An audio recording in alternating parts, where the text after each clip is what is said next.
How should I know? It's dark. Nobody around. But Here's one of my favorites. those locals kept going on outside something. So I thought I was kind of blind. So, what was it? The Colonel is always right, and we're just filling our heads with dumb ideas.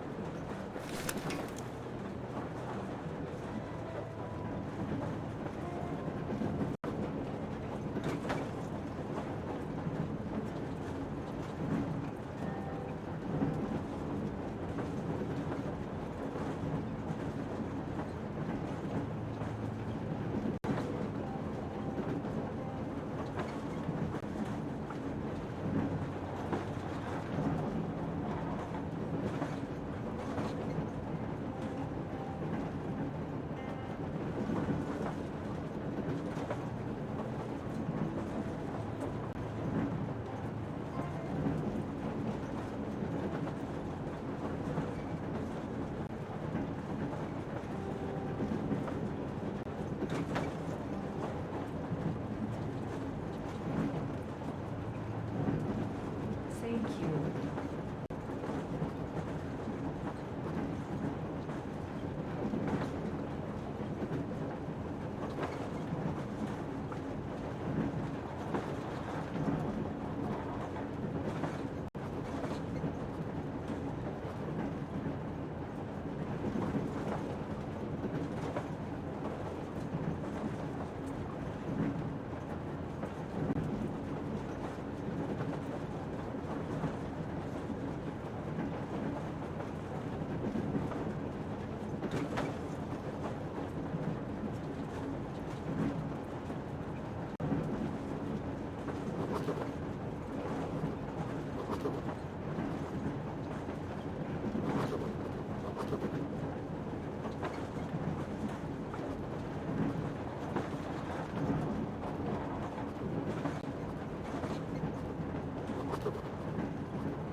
Regimented. Over.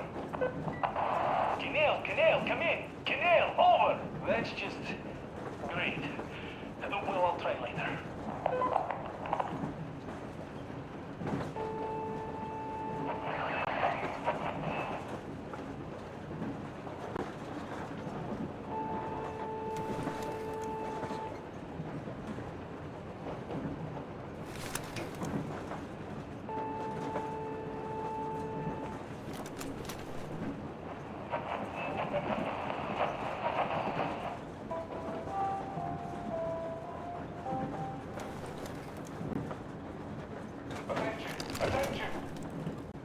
How long have we been on the road for? I've been listening to the radio too. And there was not a single transmission about any occupying force. There's so much regular chatter. So many stories. Dad says all those are coded transmissions, that they all have hidden meaning, but why would they be so secretive? Why aren't they using this railroad? Why don't they at least control its key junctions? Why did they not install any roadblocks? If they are even out here. This is the main transport artery, after all. Maybe they are not here at all. Maybe they never came here, or they are already gone. Though, where to? Remember? Neither Katya nor Crest have ever met them. Though we seem to be doing just fine even without them. It's like Middle Ages. That Silantius is treating people like slaves, getting them killed. I can't believe they had it worse without his lies, nonsense, and human sacrifices. And us? We had been living down there for so many years, fighting each other. And nobody even thought you could live outside. All right, I'll stop going on. Location is code 181-79. Area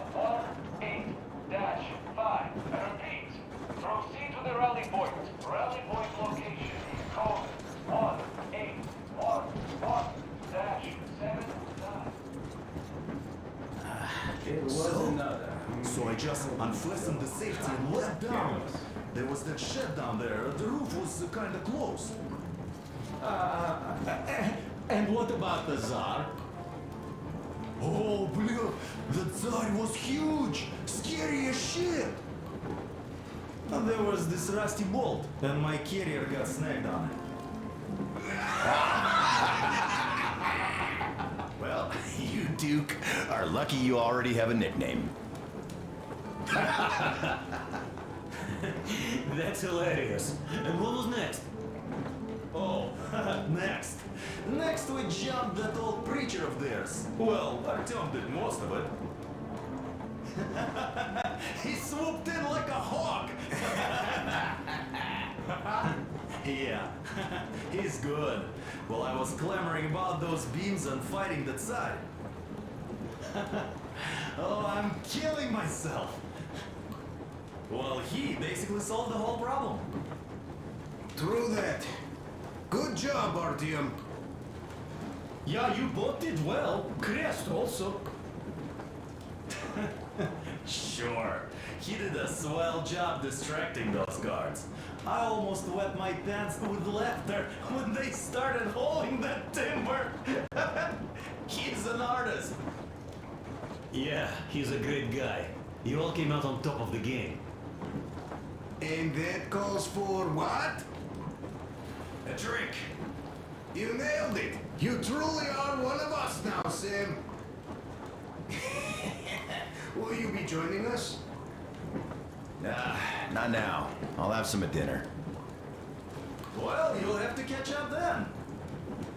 Sure thing. Anyways, we will just have a little as a warm-up now.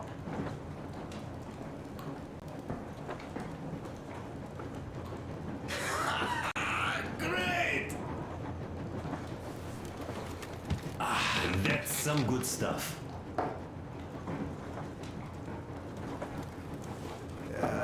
Hey guys, there's something I've been thinking about. What does everyone expect of this trip? Personally, I want to come back and tell Sveta of my adventures, so that she'd look at me with her huge gray eyes without blinking and keep saying, "You're such a hero, darling." So you're expecting heroics and scars. That works. And why did you come? Well, my heart is aching for true romance. But in the metro, all women want a solid relationship, a reliable husband, a real provider. Enough of that smug smile. It's unbearable. Not that I've had much better luck here so far.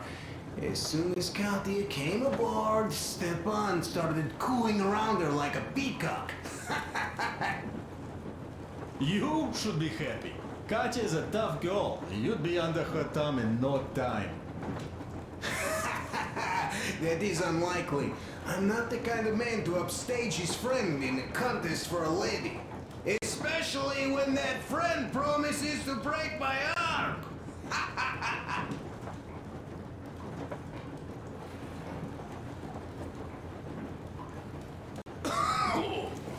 I'll catch my stroke of luck soon enough.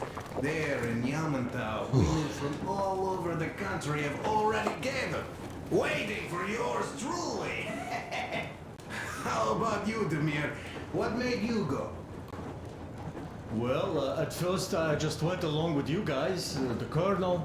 But even then I thought, this is my chance to make my dream come true. A chance to see Kazakhstan, my people. But first, we must come back to Moscow, because it isn't fair. People must know that they've put up with enough. They are free. They can live outside now. What do you think about that, idiot?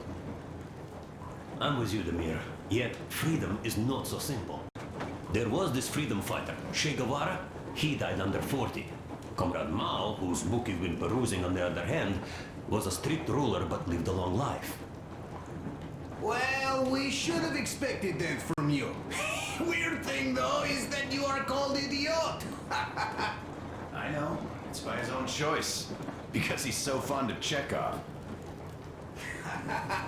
Chekhov too, of course. But it's Dostoevsky for the most part, Sam, my friend. Sure, I read the book too. It's just that I mix them up a lot. Chekhov wrote about that son of Austerlitz, a wounded officer. Powerful imagery.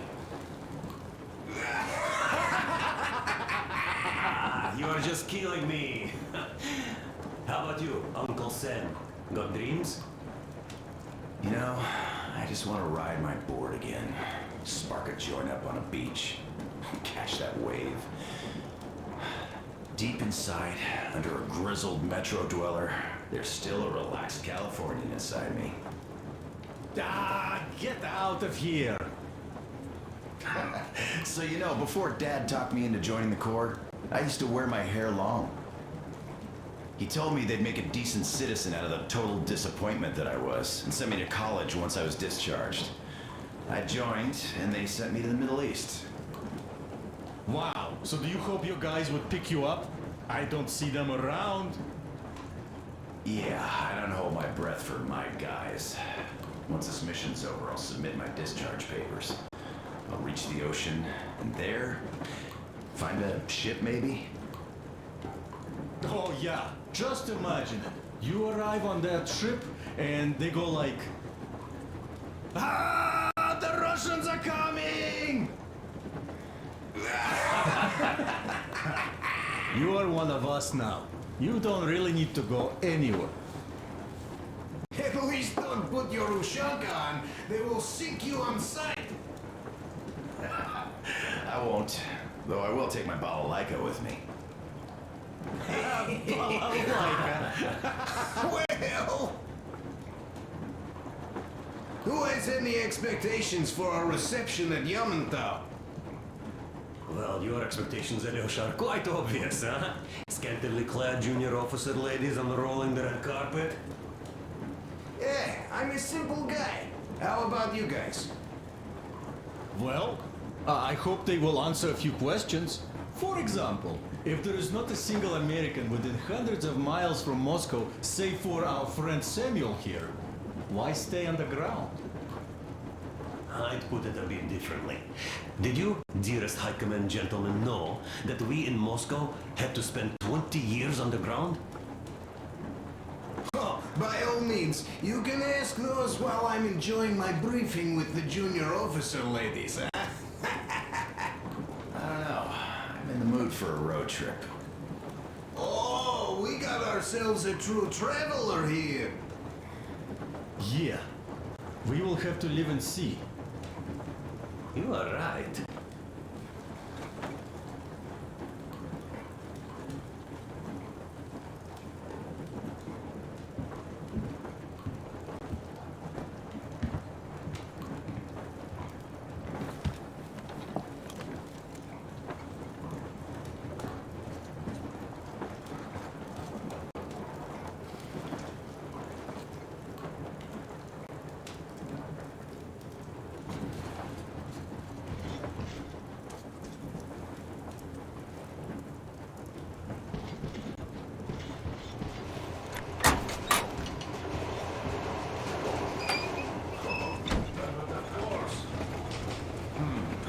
Seem to quite grasp the importance, which is unexpected, especially after the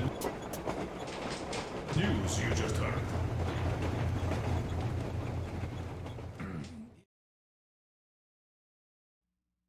We are approaching the Yamantau bunker, the final destination of our long journey. Direct radio contact with the bunker has completely dissolved Miller's resentment towards me for destroying our previous lives. He is eagerly anticipating the meeting with the Minister of Defense he was promised. Probably such things are important for a career officer. The people, though, are less interested. They are asking important questions. Where are the occupying forces? Why is there just wilderness and people gone wild around? What's stopping the government from restoring the country? What was being done in the last 20 years? Miller believes that we'll get all the answers. He will be pardoned, as well as Anna and I. And we will all return home to the Metro.